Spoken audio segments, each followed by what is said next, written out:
right, fellow babies, welcome back to Pachter Factor on SIFTD.net. We appreciate your patronage if you're watching real time as a Patreon patron or as a YouTube subscriber. If you are doing either of those, or if you're not, please try to remember to link your Amazon Prime account to your Twitch Prime account. That's in the show description right below this picture.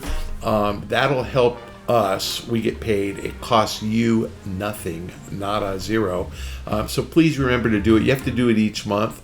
So if you haven't done it in a while, then it's probably time to relink. And again, it's really easy to do. This episode of Pachter Factor is brought to you by DeShazer Ryan Realty. Right now, Doug DeShazer has beautiful lots available adjacent to Koocanusa Lake in northwest Montana. Pull up your RV and access the hookups, or build your own construction. Either way, you have access to world-class fishing, hunting, boating, swimming, biking, hiking, and the internet. No matter where you're looking to buy, make Doug DeShazer your real estate consultant at 406-291-1643. That's Doug DeShazer at 406-291-1643. Today's question from YouTube from Money6703. PlayStation recently raised the cheapest price for PlayStation Plus by 33% to $80. Can you think of another service that's increased its price that much in a single year? What do you think is the real cause of the price increase? Is it inflation, increased operating costs, greed, or something else? Does this give Microsoft agency to also increase prices? You know, the truth is that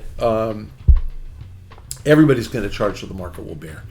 And greed is a great descriptor, but the truth is that, you know, they probably don't make much or not enough at $5 a month. I don't actually know what the lowest PlayStation Plus tier gets you. My understanding is it's like Xbox Live Gold, where you just get online multiplayer. And I know that there's like games with gold, and I forgot what the PlayStation Plus calls it, but the two free games a month. So my expectation is that more people were accessing the free games, and that Sony was having to pay more royalties to the developers, which is great, and they should.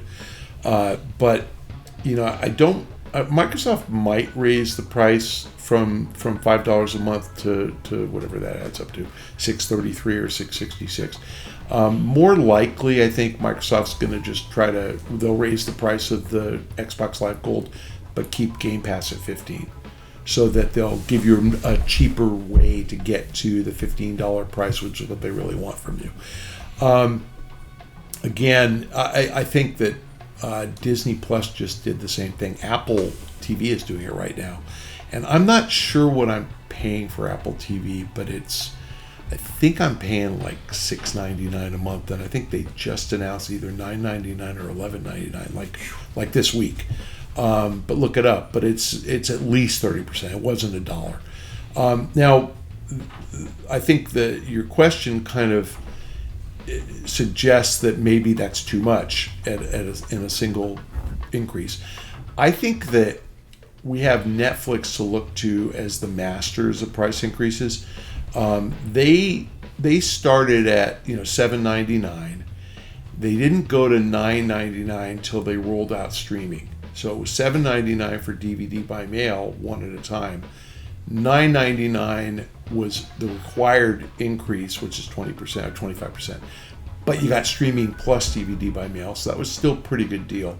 And then that went from $9.99 to $10.99 to $11.99. I think literally $1 each time. I think the last one went from $13.99 to $15.49, like $1.50. But it's been like a 10%-ish price increase each time. And the most recent one, brilliant. They went up by $3, only at the high and low end. So they reinstated the standard def one device at a time plan, the basic plan, and they went to $11.99, and they have the 4K plan. They went from $19.99 to $22.99, but they kept the $15.49 the same, and they kept the ad supported at $6.99. Pretty smart. So most of us won't notice, right? When they next raise the $15.49 to $17, they'll say, oh, you should go look at the $23 plan. By then we'll have more 4K TVs and we might value it. Now I gotta say, I have a 4K TV and I don't pay for it, because I watch 4K content all the time. Like and I can't tell the difference. I mean, I can side by side, but I don't notice that Netflix movies aren't quite as crystal clear. Like, it just doesn't matter. And my cable, my DirecTV, isn't 4K. You know, it's HD, but it's not 4K. So the only 4K content that I get is streaming on Disney and streaming on Amazon. And man, it looks great, but it doesn't look that much better. Again, on my TV, which is great. So I think that Netflix is the model everybody should aspire to. But what we're actually seeing is these guys all start out too cheap. So, you know, Apple TV was $5.99 or $4.99 when it started, and free for 6 months. They're finding they're not making any money, and they're getting ambitious in producing content. So, you know, like Apple is coming out with Killers of the Flower Moon and Napoleon, two big budget movies that are going to be in the theaters. So, you know, they're going to leave them in theaters for months, but you're going to get them both free as part of your Apple TV subscription, which is pretty good. We're getting, you know, Marvel and Star Wars stuff for free on Disney Plus. That's worth a lot, you know. So knowing you're going to get it free, Top Gun and Mission Impossible are free on Paramount Plus. You know, eventually. I mean, I don't think Mission Impossible's out yet, but Top Gun is. So you know, they all are putting a lot of really high cost content on these services pretty early. I saw Avatar on Disney Plus. You know, so they're charging you more because they got to make it up somewhere. And, you know, keep in mind that in movies, you know, the average cable bill is $85 a month. You can't replicate that by charging people $15. You just can't. You know, so the streaming services are too cheap. I think PlayStation Plus is too cheap. I think Game Pass is too cheap. The only way they're ever going to make money is to get an extra couple 100 million people to spend the money, and I don't think that's happening anytime soon. So, yes, it's inflation. Yes, it's increased operating costs. Yes, it's greed. And yes, it's something else. Thank you guys who are Patreon patrons and YouTube subscribers for keeping us in business.